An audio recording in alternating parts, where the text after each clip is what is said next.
clerk who signed her paychecks and intimidated the stuffing out of her. 6 days ago was another lifetime. 6 days earlier.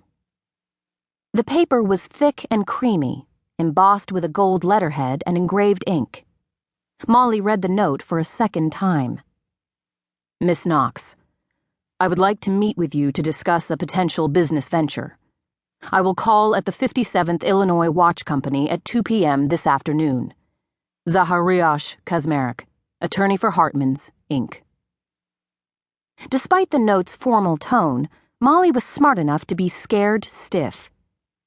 Zack Kazmarek was the legal mastermind behind the city's most elite mercantile empire.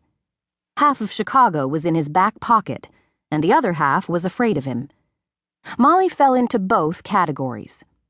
He had always been coolly polite to her, but Mollie knew better than to let that lull her into a false sense of security.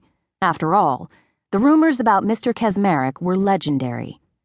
The workshop was filled with the sounds of whirring lathes as workers constructed the tiny watch components, but the distinctive tapping of Frank Spencer's cane cut through the noise. "Good news?" he asked.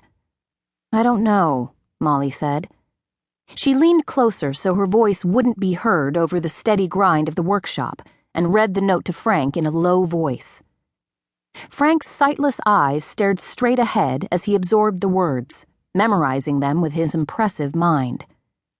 Not many people would have hired a blind man for their attorney, but Mollie was eternally grateful to Frank for saving her father's life at the Battle of Winston Cliff, and he would always have a home at the 57th Illinois Watch Company. Frank was like a second father to her, and she trusted him implicitly. Frank rubbed his lean jaw as he considered the message. In all the years we've been dealing with Hartmans, they have never come in person to the workshop. This is odd.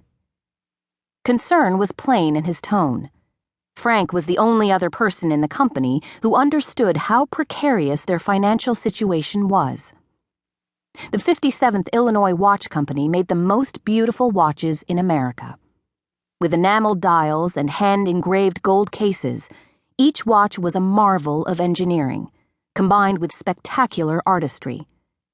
They were also outrageously expensive, which meant Hartman's was the only store in Chicago that could afford to carry them.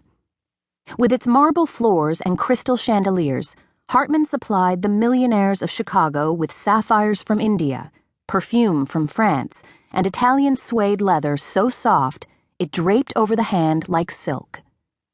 They also sold the jewel-encrusted timepieces from the workshop of the 57th Illinois Watch Company. When she inherited the company 3 years ago, Mollie realized their glaring vulnerability.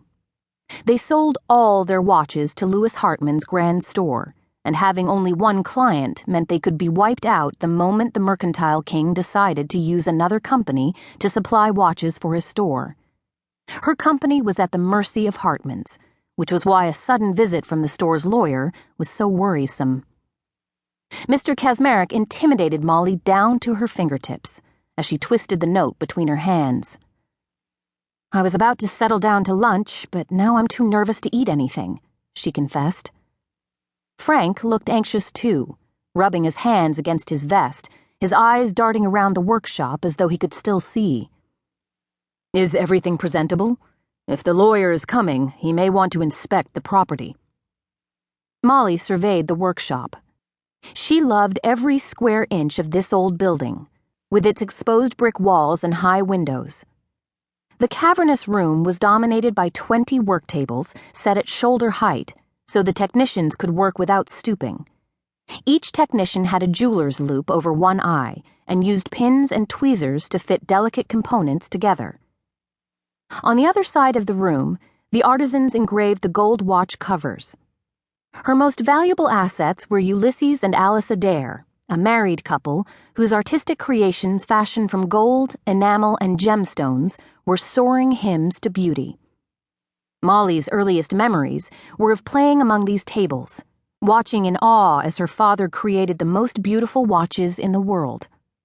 When she was younger, Mollie was convinced her father was as clever as Leonardo da Vinci as he assembled whirring, ticking